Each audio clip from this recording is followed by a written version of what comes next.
ദിവസം ഒരു സ്ത്രീ ചോരയിൽ കുളിച്ച് റോഡിലൂടെ ആരെയും പേടിച്ച് ഓടുകയാണ്. ആ സിറ്റിയിലെ പോലീസ് മുഴുവൻ ഈ സ്ത്രീക്ക് പിന്നാലെ അവരന്വേഷിച്ചിറങ്ങും. ഈ സ്ത്രീ ഓടി അകലുന്നത് ഒരു വലിയൊരു ദുരൂഹതയിലേക്കാണ്. Twist, suspense. അതെന്താണെന്നറിയാൻ ഈ കഥ കേൾക്കുവാൻ നമുക്ക് നേരെ വീഡിയോയിലോട്ട് പോകാം. ഈ കഥ ആരംഭിക്കുമ്പോൾ തന്നെ മുഖത്തൊക്കെ ഇങ്ങനെ ചോരയായിട്ട് ഒരു ലേഡി ഇങ്ങനെ പേടിച്ച് നടന്നു വരുന്നതായിട്ട് കാണിക്കുന്നുണ്ട്. ഇവളുടെ പേര് ജെസിക്ക എന്നാണ്. ഇവൾക്ക് എന്താണ് സംഭവിച്ചതെന്നോ എങ്ങനെയാണ് ഇവളുടെ മുഖത്ത് ഇങ്ങനെ ചോര പറ്റിയതെന്നോ നമ്മളോടിപ്പോ പറയുന്നില്ല. ജെസിക്ക വേഗം ഓടി ചെല്ലുന്നത് അവളുടെ വീട്ടിലേക്കാണ്. ദാ ഈ പൂച്ചട്ടിയുടെ താഴെയാണ് വീടിന്റെ താക്കോലിരിക്കുന്നത്. അവൾ അതും എടുത്ത് അകത്ത് കയറി പെട്ടെന്ന് അവളുടെ മുഖത്തുള്ള ആ ചോരയൊക്കെ കഴുകി കളയുകയാണ്. ഈ ജെസിക്കയുടെ വീട്ടില് ഒരു റിങ് ഇരിക്കുന്നുണ്ട്. ഡ്രസ്സെല്ലാം ചേഞ്ച് ചെയ്തതിനു ശേഷം അവൾ ആ റിങ് എടുത്ത് നോക്കുന്നുണ്ട്. ആ റിങ് എടുത്ത് അതിലോട്ട് നോക്കി സങ്കടപ്പെട്ടിരിക്കുന്ന ജെസിക്കയാണ് ഇപ്പൊ കാണിക്കുന്നത്. ആക്ച്വലി ഇത് അവളുടെ ബോയ് ഫ്രണ്ട് അവളെ കല്യാണം കഴിക്കാമെന്ന് പറഞ്ഞ് അവൾക്ക് കൊടുത്തതാണ്. പക്ഷെ അതിനിടയിൽ അവർക്കിടയിൽ എന്തൊക്കെയോ സംഭവിച്ചിട്ടുണ്ട്. അപ്പോ പെട്ടെന്ന് അവളുടെ വീട്ടിലേക്ക് ആരോ കടന്നു വരുന്നൊരു ശബ്ദം കേൾക്കുന്നു. വേഗം തന്നെ ജെസിക്ക ചെന്ന് നോക്കുമ്പോൾ അങ്ങോട്ടേക്ക് പോലീസുകാരാണ് കടന്നു വരുന്നത്. അവരാണെങ്കിലോ ജെസിക്കയെ അറസ്റ്റ് ചെയ്യാനായിട്ടാണ് വരുന്നത്. അപ്പോ ഇത് മനസ്സിലാക്കി ഉടനെ തന്നെ ജെസിക്ക നേരത്തെ കണ്ട ആ റിങ്ങില്ലേ അതും എടുത്ത് ജനൽ വഴി രക്ഷപ്പെടാനായിട്ട് ശ്രമിക്കുകയാണ്. അവളെങ്ങനെ പുറത്തേക്ക് എത്തി. എന്നിട്ട് ഒരു ഗ്യാരേജിൽ നിന്ന് ആരുടെ ഒരു ഹൂഡിയും അടിച്ചു മാറ്റി നൈസായിട്ട് ആ റോഡിലൂടെ നടന്നു പോവുകയാണ്. അങ്ങനെ പോലീസിനെ പേടിച്ച് ആരുടെയും കണ്ണിൽപ്പെടാതെ ജെസിക്ക ഇങ്ങനെ നടന്നു പോയിക്കൊണ്ടിരിക്കുന്നു. സമയം രാത്രിയായിട്ടുണ്ട്. അവളാണെങ്കിൽ ഒത്തിരി ടയർഡായിട്ടുണ്ട്. അപ്പോഴാണ് ജെസിക്ക അവിടെ ഒരു ട്രക്ക് കിടക്കുന്നത് കാണുന്നത്. അവളാണെങ്കിൽ നടന്നതുകൊണ്ട് ശരിക്കും ടയർഡാണല്ലോ. സോ പോലീസിന്റെ കണ്ണിൽപ്പെടാതിരിക്കാനായിട്ട് കുറച്ചു നേരം വിശ്രമിക്കാൻ വേണ്ടി അവൾ ആ ട്രക്കിനകത്ത് കയറും. ഒന്ന് മയങ്ങി പോവുകയാണ്. പക്ഷേ ഇതേ സമയം തന്നെ ആ ട്രക്ക് ഡ്രൈവർ ആ വണ്ടി എടുക്കുകയാണ്. ജെസിക്ക ആണെങ്കിൽ ആ ട്രക്കിന്റെ അകത്തുമുണ്ട്. അങ്ങനെ പിറ്റേ ദിവസം ഒരു പുതിയൊരു ക്യാരക്ടറിനെ കാണിക്കുകയാണ്. ഇതാണ് എൽസ, ഒരു ഡിറ്റക്റ്റീവാണ്. ഇപ്പോ ഈ ഡിറ്റക്റ്റീവ് എൽസയെ കാണാനായിട്ട് ഒരു ഉയർന്ന പോലീസ് ഉദ്യോഗസ്ഥൻ അങ്ങോട്ട് വരികയാണ്. അങ്ങയുടെ കയ്യിലാണെങ്കിൽ ഒരു കുപ്പിയുണ്ട്. എൽസ അപ്പോ അയാളെ സ്വീകരിച്ച് അകത്തേക്ക് കൊണ്ടുപോകുന്നു. അങ്ങനെ അവർ അകത്തേക്ക് നടക്കുമ്പോഴാണ് ഈ വന്നിരിക്കുന്ന ഓഫീസർ ഈ എൽസയുടെ നടത്തം ശ്രദ്ധിക്കുന്നത്. എൽസ തന്റെ കാലിന് ഇതെന്തു പറ്റി എന്ന് അയാൾ ചോദിക്കുമ്പോൾ അവൾ കാര്യമായിട്ടൊന്നും പറയുന്നില്ല. ജസ്റ്റ് ഒന്ന് തട്ടി വീണതാണ്, അത്രമാത്രം. ഇതേ സമയം തന്നെ എൽസയ്ക്ക് സാൽ എന്ന് സേവ് ചെയ്തിരിക്കുന്ന ഒരു നമ്പറിൽ നിന്ന് കോൾ വരികയാണ്. എന്നാൽ എൽസയാണെങ്കിൽ അപ്പോ തന്നെ ആ കോൾ കട്ട് ചെയ്യുന്നു. ഈ വന്നിരിക്കുന്ന ഈ ഓഫീസർ ആ കോൾ കണ്ടിട്ടില്ല എന്ന് ഉറപ്പുവരുത്തുകയാണ്. ആക്ച്വലി ഈ ഓഫീസർ നമ്മുടെ ഈ ഡിറ്റക്റ്റീവ് എൽസയെ കാണാൻ വന്നിരിക്കുന്നത് ഒരു കേസിനെ കുറിച്ച് സംസാരിക്കാനാണ്. എൽസ, നിനക്ക് ആ പെൺകുട്ടിയെ നന്നായിട്ട് അറിയില്ലേ? അവളെ കാണുന്നില്ല. അവളുടെ വീട്ടിൽ ചെന്ന് നമ്മുടെ ആളുകൾ ഇന്ന് അന്വേഷിച്ചിരുന്നു. പക്ഷെ അപ്പോഴേക്കും അവളെ രക്ഷപ്പെട്ടു. ഇൻ കേസ് അവൾ എങ്ങാനും ഈ രാജ്യം വിട്ടാൽ നമുക്കത് വലിയ പ്രശ്നമായിട്ട് മാറും. അതിനുള്ളിൽ എങ്ങനെയെങ്കിലും അവളെ കണ്ടുപിടിക്കണം. ജെസിക്കയെ കുറിച്ചിട്ടാണ് ഈ ഓഫീസർ ഈ സംസാരിക്കുന്നത് കേട്ടോ. എന്നാൽ ഇതേ സമയം ജെസിക്ക ആണെങ്കിൽ ആ വണ്ടിയിൽ നിന്ന് എഴുന്നേൽക്കുകയാണ്. ആ വണ്ടിയുടെ ഡ്രൈവർ ആണെങ്കിൽ വണ്ടി നിർത്തിയിട്ടിട്ട് അയാളുടെ വീട്ടിലേക്ക് പോകുന്നു. ഇത് ജെസിക്ക ആ വണ്ടിയിൽ ഇരുന്ന് കാണുന്നുണ്ട്. അയാൾ തിരിച്ചു വരുന്നതിനുള്ളിൽ ജെസിക്കയ്ക്ക് എങ്ങനെയെങ്കിലും അവിടെ നിന്ന് രക്ഷപ്പെടണം. അതുകൊണ്ട് തന്നെ ആ വണ്ടിയിൽ നിന്നും അവൾക്ക് ആവശ്യമുള്ള സാധനങ്ങൾ, അതായത് ഫുഡ്, മാപ്പ്, ഇതൊക്കെ എടുത്തിട്ട് അവിടെ തൊട്ടടുത്ത് തന്നെ ഒരു കാടുണ്ട്, അവിടേക്ക് ഓടി കയറുകയാണ്. അവൾ അങ്ങനെ കാടിനകത്തേക്ക് ഓടിക്കയറി സമാധാനമായിട്ട് ഒരിടത്തിരുന്ന് കുറച്ച് ഭക്ഷണം കഴിക്കുകയാണ്. ശേഷം ആ വണ്ടിയിൽ നിന്നെടുത്ത മാപ്പ് എടുത്ത് അവളിപ്പോ എവിടെയാണ് ഉള്ളത്, ഇനി എങ്ങോട്ടേക്കാണ് അവൾക്ക് പോകേണ്ടതെന്നൊക്കെ നോക്കുകയാണ്. അങ്ങനെ സമയം ഒരുപാട് കടന്നുപോയി, ഇരുട്ടാവുകയാണ്. അപ്പോ ജെസിക്ക് നോക്കുമ്പോൾ അങ്ങ് ദൂരെ ഒരു സ്ഥലത്തു നിന്നൊരു വെളിച്ചം കാണുന്നുണ്ട്. ആ കാടിനകത്ത് ഒറ്റപ്പെട്ടൊരു വീടുണ്ട്. അപ്പോ ആ വീടിനോട് ചേർന്നൊരു ഫാം ഹൗസ് ഉണ്ട്. ആ വീട്ടുകാരറിയാതെ അവൾ അതിനകത്ത് കയറി അവിടെ വിശ്രമിക്കുകയാണ്. ഈ ജെസിക്കയുടെ കയ്യിൽ ഒരു റിങ് ഉണ്ടല്ലോ, അവളുടെ കാമുകം കൊടുത്തത്, അതിൽ ഇങ്ങനെ നോക്കിയിരുന്ന് ഓരോന്ന് ആലോചിച്ച് അവൾ സമയം തള്ളി നിൽക്കുന്നു. ഇതേ സമയം ഡിറ്റക്റ്റീവ് എൽസയെ കാണിക്കുന്നു. എൽസയും അവളുടെ ടീമും ജെസിക്കയ്ക്ക് വേണ്ടി എല്ലാ സ്ഥലങ്ങളിലും പരിശോധിക്കുകയാണ്. സകല CCTV വിഷ്വൽസും പരിശോധിക്കുക. അങ്ങനെ അവർ ചെക്ക് ചെയ്യുമ്പോഴാണ് ജെസിക്ക ആ ട്രക്കിനകത്തേക്ക് കയറി പോകുന്നത് ഇവർ ആ വീഡിയോയിൽ കാണുന്നത്. വേഗം തന്നെ ആ വണ്ടിയുടെ നമ്പർ എടുത്തിട്ട് ആ ഡ്രൈവറുടെ ഡീറ്റെയിൽസ് എടുക്കുന്നു. അയാളുടെ ഡീറ്റെയിൽസ് കിട്ടിയ ഉടനെ തന്നെ എൽസ വേഗം ആ ഡ്രൈവറുടെ വീട്ടിലോട്ട് പോകുന്നു. ഇതേ സമയം ജെസിക്കയെ കാണിക്കുന്നു. നേരം വെളുത്തല്ലോ, അവൾക്ക് എന്തെങ്കിലും കഴിക്കണം, നല്ല വിശപ്പുണ്ട്. ഇവിടെ തൊട്ടപ്പുറത്ത് തന്നെ ഒരു വീടുണ്ടല്ലോ. അവൾ ആരും കാണാതെ ആ വീടിനകത്തോട്ട് കയറി. എന്നിട്ട് അതിനകത്ത് നിന്നും അവൾക്ക് വേണ്ട ഫുഡ് ഐറ്റംസ് എല്ലാം എടുക്കുകയാണ്. എന്നാ പെട്ടെന്നൊരു ശബ്ദം കേൾക്കുന്നു. ജെസിക്ക വേഗം തിരിഞ്ഞു നോക്കുമ്പോൾ അത് അയാളാണ്. ആര്? ഈ വീടിന്റെ ഹൗസ് ഓണർ. അയാളാണെങ്കിൽ കയ്യിലൊരു ഷോട്ട് ഗണ്ണും പിടിച്ച് അവളുടെ അടുത്തേക്ക് വരുന്നു. ജെസിക്ക ആണെങ്കിൽ ഇപ്പോ എന്ത് ചെയ്യണം എന്നറിയാതെ പേടിച്ചു നിൽക്കുകയാണ്. അയ്യോ, ഞാനിത് അറിയാതെ എടുത്താണെന്ന് പറഞ്ഞിട്ട് ആ ഫുഡ് ഐറ്റംസ് അവൾ അവിടെ തന്നെ തിരിച്ചു വെക്കുകയാണ്. അപ്പോ ആ ഹൗസ് ഓണർ ആണെങ്കിൽ ഈ ജെസിക്കയെ കണ്ടിട്ട് അയാൾക്ക് എന്തോ പാവം തോന്നുന്നുണ്ട്. അയാൾ അവളോട് പറയുകയാണ്, എന്റെ ഭാര്യയോട് ബ്രേക്ക്ഫാസ്റ്റ് ഉണ്ടാക്കി വെച്ചിട്ടുണ്ട്, നീ ഒന്നും കഴിച്ചിട്ടില്ല എന്ന് എനിക്ക് മനസ്സിലായി, വരൂ അതെടുത്ത് കഴിക്കൂ എന്ന് പറയുകയാണ്. അങ്ങനെ ജെസിക്ക അവിടെ നിന്നും ആ ഭക്ഷണം കഴിക്കുന്നു. ആ ഹൗസ് ഓണറുടെ ഭാര്യ തൊട്ടടുത്ത് നിൽക്കുന്നുണ്ട്. അവരാണെങ്കിൽ ഇവളിങ്ങനെ ആർത്തിയോടെ ഭക്ഷണം കഴിക്കുന്നത് കണ്ടിട്ട് ചോദിക്കുകയാണ്, നിന്റെ പേരെന്താണ്, നീ എവിടെ നിന്നാണ് വരുന്നത് എന്നൊക്കെ. പക്ഷേ ജെസിക്ക കള്ളം പറയുകയാണ്. താനൊരു ട്രാവലർ ആണെന്നും പുതിയ സ്ഥലങ്ങൾ തേടി ഇറങ്ങിയതുമാണെന്നാണ് അവള് പറയുന്നത്. അങ്ങനെ ഭക്ഷണം എല്ലാം കഴിച്ചതിന് ശേഷം ജെസ്സിക്ക ഒന്ന് ബാത്റൂമിലേക്ക് പോകുന്നുണ്ട്. അപ്പോ അവിടെ ഒരു സംഭവം ഉണ്ടാവുന്നുണ്ട്. അവിടെ ഇരിക്കുന്ന ആ ഹൗസ് ഓണർ ജെസ്സിക്ക കഴിച്ചു വെച്ച ആ ഫുഡിന്റെ ബാലൻസ് എടുത്ത് കഴിക്കുന്നു. എന്നിട്ട് അയാൾ ഭാര്യയോട് പറയുകയാണ്, ഫുഡ് വേസ്റ്റ് ചെയ്യാൻ പാടില്ല, അതുകൊണ്ടാണ് ഞാനതെടുത്ത് കഴിച്ചത്. അങ്ങനെ ഒന്ന് കുളിച്ച് ഫ്രഷായി അവൾ ആ ബാത്റൂമിൽ നിന്ന് പുറത്തോട്ട് ഇറങ്ങുമ്പോൾ ആ ഹൗസ് ഓണർ അവിടെ ഒരു കാറുമായിട്ട് വെയിറ്റ് ചെയ്യുന്നു. എന്നിട്ട് പറയുകയാണ്, ജെസ്സിക്ക എങ്ങോട്ടാണ് പോകുന്നതെന്ന് വെച്ചാൽ അവിടെ കൊണ്ട് ഡ്രോപ്പ് ചെയ്യാമെന്ന്. ജെസ്സിക്ക വേണ്ടെന്ന് എത്ര പറഞ്ഞിട്ടും അയാളുടെ ഭാര്യ അത് സമ്മതിക്കുന്നില്ല. കുറച്ചു ദൂരെങ്കിലും കൊണ്ടുവിടാമെന്നും പറഞ്ഞ് അവർ വാശി പിടിക്കുകയാണ്. അങ്ങനെ വേറെ വഴിയില്ലാതെ അവൾ ആ കാറിൽ കയറാൻ സമ്മതിച്ചു. അപ്പോ അയാൾ ചോദിക്കുന്നുണ്ട് എങ്ങോട്ടേക്കാണ് പോവേണ്ടതെന്ന്. പക്ഷെ ജെസ്സിക്കയ്ക്ക് അങ്ങനെ പ്ലാൻ ഒന്നുമില്ലല്ലോ. അവള് പറയുകയാണ്, എനിക്ക് നോർത്ത് സൈഡിലേക്കാണ് പോവേണ്ടത്, പോർട്ട് വ്യൂ എന്ന്. ഓഹോ, അത് നല്ല ദൂരമുണ്ട്, പക്ഷെ കുഴപ്പമില്ല, ഇവിടുന്ന് ഷോർട്ട് കട്ട് ഉണ്ട്. പക്ഷെ കുറച്ചു ദൂരം ചെന്ന് കഴിഞ്ഞാൽ പിന്നെ വഴി മോശമാണ്, അവിടെ നിന്ന് നടന്നു പോകേണ്ടി വരും എന്നിങ്ങനെ അയാൾ പറയുമ്പോൾ ജെസ്സിക്ക അത് ഓക്കെ പറയും.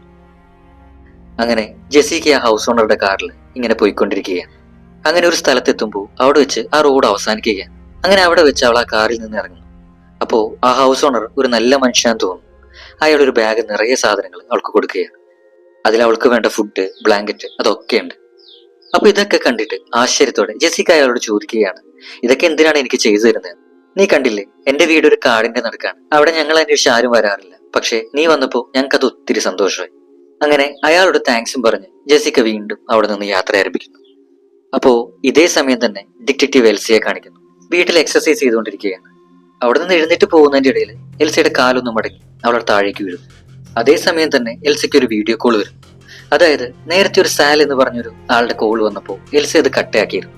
ആക്ച്വലി ഈ സാൽ ആരാണെന്ന് വെച്ചാൽ അയാളാണ് എൽസയുടെ ഡോക്ടർ. ഈ എൽസയ്ക്ക് ഒരു അസുഖമുണ്ട്. ഓരോ വർഷം കഴിയുന്തോറും അവളുടെ ബോഡി ഇങ്ങനെ വീക്കായി ലാസ്റ്റ് നടക്കാൻ പറ്റാത്ത അവസ്ഥ വരും. അതുകൊണ്ടൊക്കെയാണ് അവൾ ആ നേരത്തെ ആ വീണത്. ഈ രോഗം അധികം വൈകാതെ തന്നെ എൽസയെ മരണത്തിലേക്ക് കൊണ്ടുപോകും. പക്ഷേ എൽസയ്ക്ക് ഇപ്പോൾ സ്റ്റാർട്ടിംഗ് സ്റ്റേജ് ആണ്. എന്നാൽ ഈ കാര്യം എൽസ ഡിപ്പാർട്ട്മെന്റിൽ ആരോടും പറഞ്ഞിട്ടില്ല.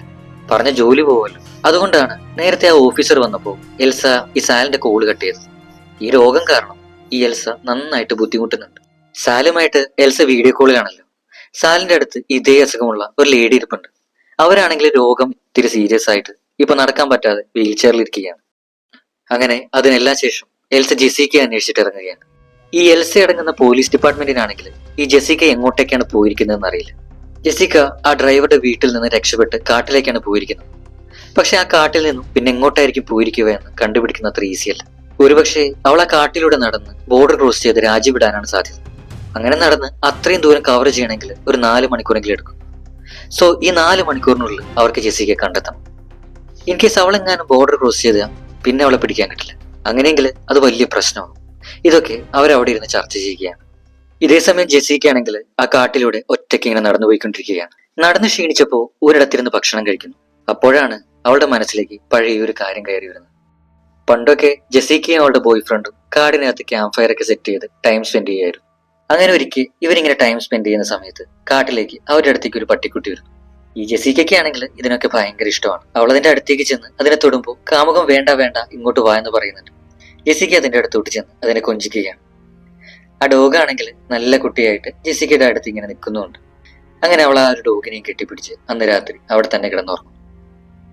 എന്നിട്ട് ഇപ്പോ കഥ വീണ്ടും പ്രസന്റിലേക്ക് വരുന്നു. ഭക്ഷണം കഴിച്ചിട്ട് ജെസ്സിക്ക വീണ്ടും നടന്നു തുടങ്ങുകയാണ്.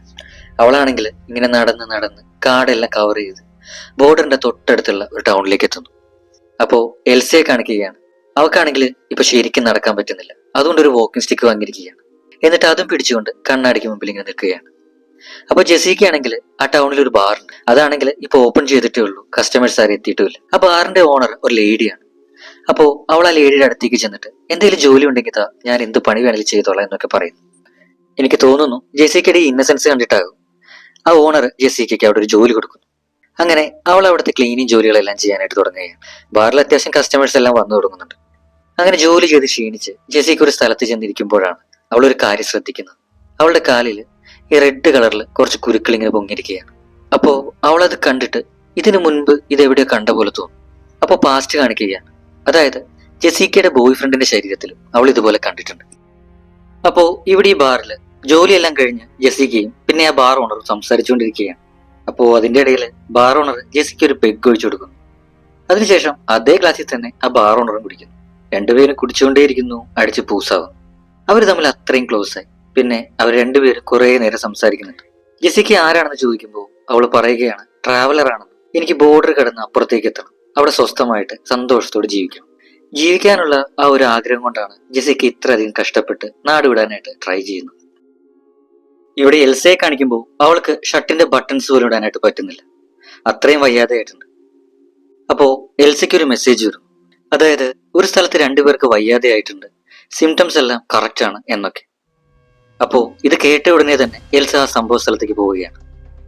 എന്താണ് അവർ ഈ പറയുന്ന സിംറ്റംസ്? രണ്ടുപേർക്ക് വയ്യാതെ എന്ന് പറഞ്ഞല്ലോ, അതെന്തായിരിക്കും സംഭവം? നമുക്ക് നോക്കാം. ആ മെസ്സേജ് കിട്ടിയ ഉടനെ തന്നെ എൽസ പോകുന്നത് കാടിനകത്തുള്ള ഒരു ഒറ്റപ്പെട്ട വീട്ടിലേക്കാണ്. ഈ വീട് ഏതാണെന്ന് മനസ്സിലായോ? നേരത്തെ ജെസിക്ക വന്ന് താമസിച്ച ആ ബ്രേക്ക്ഫാസ്റ്റ് കഴിച്ച അതേ വീട് തന്നെ. എൽസയാണെങ്കിൽ ഒരു യെല്ലോ കളർ കിറ്റും ധരിച്ച് ശ്രദ്ധിച്ച് ആ വീടിനകത്തേക്ക് കയറുകയാണ്. പക്ഷെ ആരെയും കാണുന്നില്ല. ഹലോ, ഞങ്ങൾക്കൊരു കോൾ വന്നിരുന്നു, ഇവിടെ ആർക്കോ വയ്യാതെയായെന്നും പറഞ്ഞിട്ട്. ഇവിടെ ആരെങ്കിലും ഉണ്ടോ? എൽസ അവിടെ എല്ലാം നോക്കുകയാണ്. അപ്പോ ആ വീടിന് പിറകില് ഒരു പഴയ ഒരു വീടുണ്ട്. അവിടെ നിന്നൊരു ശബ്ദം കേൾക്കും.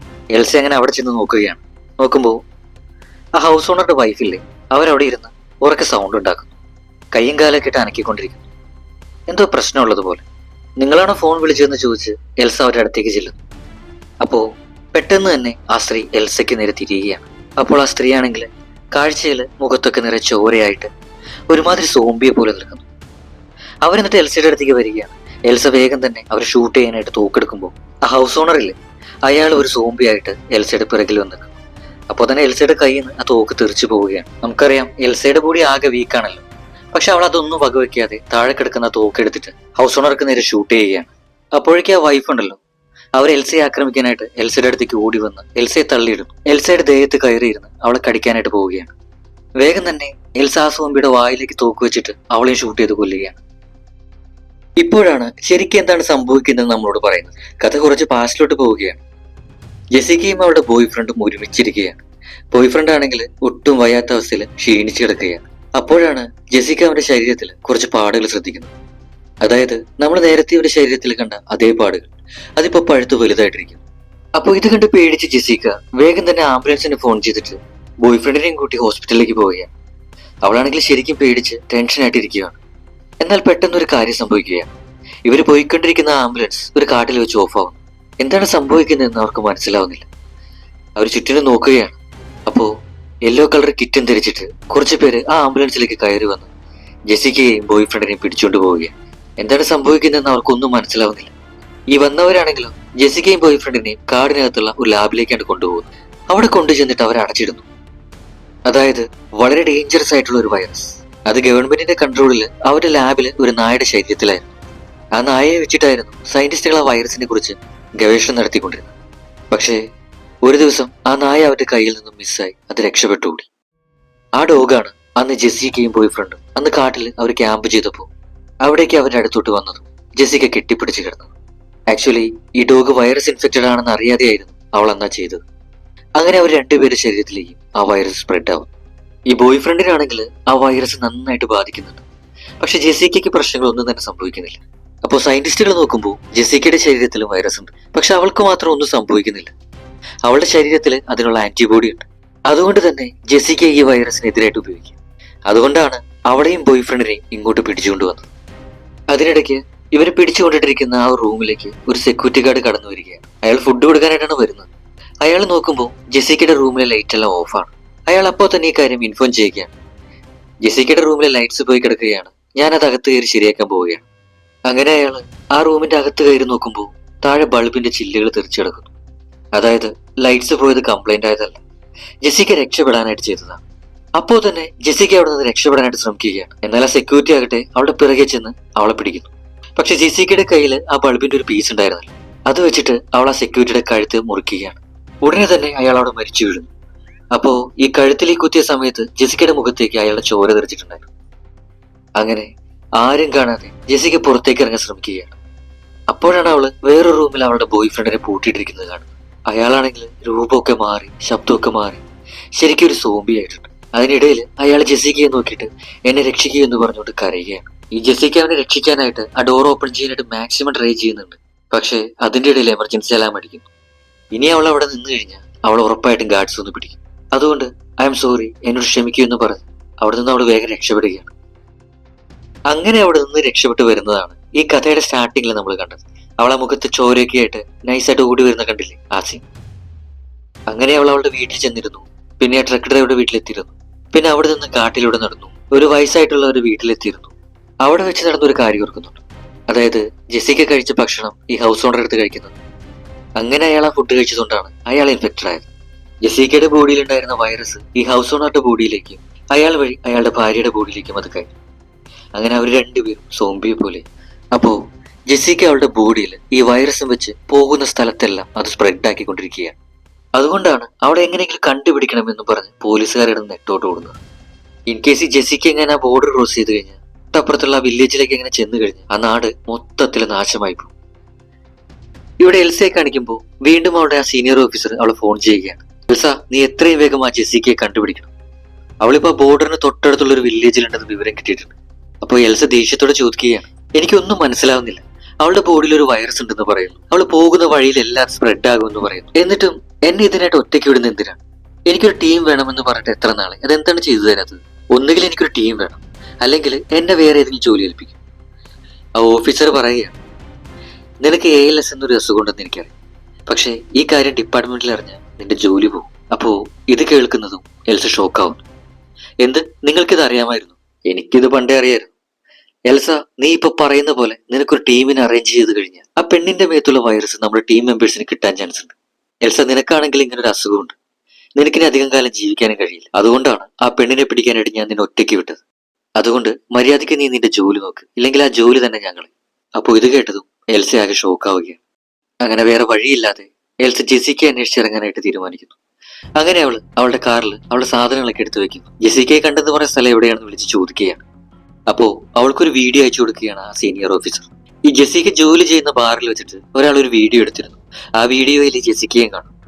ഈ വീഡിയോ കണ്ട ഉടനെ എൽസ ആ ടൗണിലേക്കുള്ള യാത്ര ആരംഭിക്കുകയാണ്.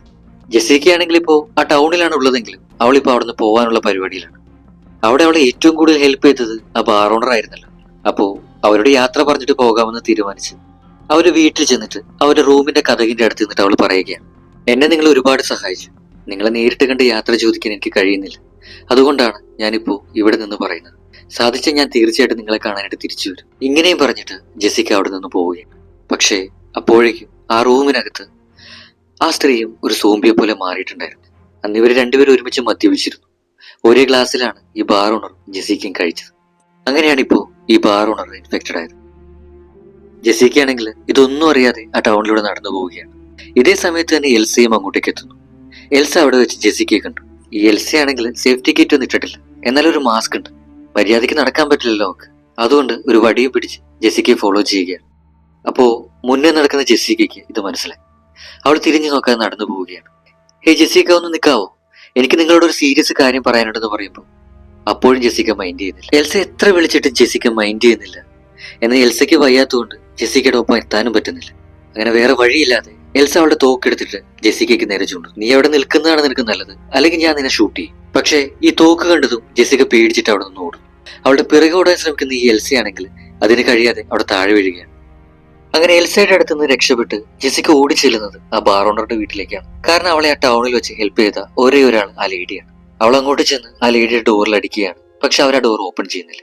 അങ്ങനെ വേറെ വഴിയില്ലാതെ അവൾ തന്നെ ആ ഡോറ് തള്ളി തുറക്കും. അങ്ങനെ ആ ഡോറ് തുറന്നു നോക്കുമ്പോഴാണ് അവൾ ആ കാഴ്ച കാണുന്നത്. ആ ബാർ ഓണർ, ആ ലേഡി ഇങ്ങനെ ചോരയിൽ കുളിച്ച് ഒരു വികൃത രൂപമായിട്ട് അവിടെ ബെഡിൽ കിടക്കുന്നു. ഇത് കണ്ടു നിൽക്കാൻ മാത്രമേ ജെസിക്കയ്ക്ക് സാധിക്കുന്നുള്ളൂ. പിന്നെ ഒട്ടും സമയം കളയാതെ അവൾക്ക് ആവശ്യമായിട്ടുള്ള സാധനങ്ങളെല്ലാം തന്നെ ആ വീട്ടിൽ നിന്ന് എടുത്തിട്ട് ബാഗിലേക്ക് പാക്ക് ചെയ്യുകയാണ്. അപ്പോ മുകളിൽ നിന്ന് വലിയൊരു ശബ്ദം കേൾക്കുന്നു. ഇനി ആ ലേഡി എങ്ങാനും ജീവനോടുണ്ടായിരിക്കും. അപ്പോ എന്താണെന്ന് നോക്കാമെന്ന് കരുതിയിട്ട് ജെസിക്ക ആ ഡോർ ഓപ്പൺ ചെയ്തു. ആ ബാർ ഓണർ ഒരു സോംബിയായിട്ട് ജെസിക്കയെ അറ്റാക്ക് ചെയ്യാനായിട്ട് വരുന്നു. താഴെ വീണ ജെസിക്ക ആളാകെ പേടിച്ച് പിറകിലേക്ക് ഇങ്ങനെ നിരങ്ങി പോവുകയാണ്. അപ്പോ ആ സ്ത്രീ ഇപ്പൊ കാണിക്കുകയാണ്.